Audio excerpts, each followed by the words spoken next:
காப்பியம் முழுவதும் அந்த காப்பியத்தின் நாயகி வீட்டு வேலை செய்கிறாள், கணவனை கவனிக்கிறாள், கணவனுக்கு ஆலோசனை செய்கிறாள், சொல்கிறாள், மாமன் மாமியை கவனித்துக் கொள்கிறாள், பிள்ளைகளுக்கு பாடம் நடத்துகிறாள், விருந்தினர்களை கவனிக்கிறாள், எல்லாம் சரி.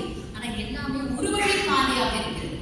அந்த பெண்ணுக்கு யாரும் எதுவும் திருப்பி செஞ்ச மாதிரி தெரியல. அப்ப எப்படி இது நீங்க குடும்ப பிணைப்பு என்று சொல்ல முடியும் அப்படிங்கிற கேள்வியை வச்சுட்டு எனக்கு பதில்களை சொல்கிறேன். முதல்ல ஸ்வேதா கேட்ட கேள்விக்கான பதில், நீங்க சொன்ன அந்த வீட்டு வேலை, கணவனுக்கு உதவி, பிள்ளைகளுக்கு பாடம் சொல்லித் தருவது, இது எல்லாமே நிகழ்வுகள் தான். நீங்க அந்த கதாபாத்திரங்களுக்கு இடையே நடந்த உரையாடல்களை கவனித்தால் எல்லாமே எல்லா இடமுமே சமூகம் சார்ந்தது, சமூக விழிப்புணர்வு செய்திகள் தான் அங்க பேசப்படுது. முதல்ல ஐயா சொன்ன இந்த மாமனார் அப்படிங்கிறவர் மாமேந்தருடைய கதாபாத்திரம் இல்லையா, அவர் என்ன சொல்றாருன்னா, இளமையில் அறம் தவறாமல் உழைத்து முதுமையில் பிள்ளைகளுக்கு முடிசூட்டி ஒதுங்கிக் கொள்வது சிறப்புன்னு ஒரு செய்தி அந்த முதியவர் வைக்கிறார். அதுக்கப்புறம் கணவன் மனைவி பொது நோக்கு பற்றி தான் எப்பவுமே பேசிக் கொண்டிருக்கிறார்கள். விருந்தினர்கள், வீட்டுக்கு வந்த விருந்தினர்கள் நம்ம என்ன பேசுவோம், அந்த இடத்துல கல்வி பேசுறாங்க, சமத்துவம் பேசுறாங்க, குடும்ப கட்டுப்பாடு பேசுறாங்க. இது எல்லாமே வந்து சமூகம் சார்ந்த விஷயங்கள் அந்த இடத்துல பேசப்படுது. சின்ன குழந்தை அமிழ்ந்து அது கூட திருக்குறள் கொண்டு வந்து காமிச்சு இதுல வந்து கோவில்ங்கிற ஒரு விஷயமே இல்லை, அதனால இதுக்காக சண்டை போடுகிற அங்க ஒரு செய்தி வைக்கப்படுது. அப்போ அந்த நூலினுடைய நோக்கம் படிக்கிறதுனா 4 பேரை வச்சு படிக்கிற 1000 பேர், 1,00,000 பேருக்கு சமூக விழிப்புணர்வு உண்டாக்குவதே ஆகுங்கிறது எனக்கு முதல் கேள்வி.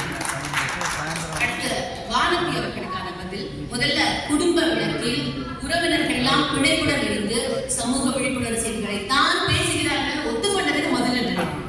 அடுத்து சமூக விழிப்புணர்வு அப்படிங்கிறது குடும்பத்துக்குள்ள மட்டும் பேச வேண்டிய ஒரு விஷயம் கிடையாது, குடும்பத்தை தாண்டி மக்களிடம் போய் சேர வேண்டும். பாரதிதாசன் என்ன பண்றார், இந்த 4 கதாபாத்திரங்களை வைத்து அவர்களை பேச வைத்து படிப்பவர்கள் எல்லோருக்கும் அந்த விஷயத்தை கொண்டு போய் சேர்க்க அவருடைய அந்த அவங்களெல்லாம் வந்து ஒரு கருவியாக தான் அவர் பயன்படுத்துகிறார். அடுத்து வந்து குடும்பம் பிணைப்போடு இருந்தால்தான் சமூக விழிப்புணர்வு உண்டாக முடியும் என்றார் பாரதியார் முடிச்சிருக்காரு. ஏன்னா பாரதியுடைய இடம் எல்லாம் நாட்டை பற்றி, செல்லம்மாள் வீட்டை பற்றி யோசிப்பாங்க. அப்ப 2 பேரும் உட்கார்ந்து சமூகத்தை பத்தி பேசிப்பாங்களான்னு தெரியாது. அடுத்து சுவாமி விவேகானந்தர் துறவி, குடும்பமே கிடையாது, ஆனா அவரும் சமூக விழிப்புணர்வு செய்திகளை கொண்டு போய் சேர்க்கிறார். மகாத்மா காந்தி, அவருக்கும் அவருடைய மகன் ஹரிலாலுக்கும் எப்பவுமே 7ஆம் வகுப்பு 2 பேருக்கும் ஒத்தே போவார். அப்போ 2 பேரும் உட்கார்ந்து சமூகத்தை பத்தி பேசியிருப்பாங்களான்னு தெரியாது. ஆனா இந்த 3 பேருமே சமூகத்திற்கு விழிப்புணர்வு உண்டாக்கும் செய்திகளை கொண்டு போய் சேர்த்தவர்கள். அதே மாதிரி பாரதிதாசன் இந்த கதாபாத்திரங்களை வைத்து இந்த பிணைப்புங்கிற ஒரு விஷயத்தை வச்சு படிக்கிற, இன்னைக்கு வரைக்கும் படிச்சுட்டு இருக்க லட்சக்கணக்கான மக்களுக்கு அந்த சமூக விழிப்புணர்வு செய்திகளை கொண்டு போய் சேர்த்திருக்கிறார் என்று சொல்லி அந்த புத்தகத்தில் பெரிதும் வலியுறுத்தப்படுவது சமூக விழிப்புணர்வு தான். நல்ல வாய்ப்பு.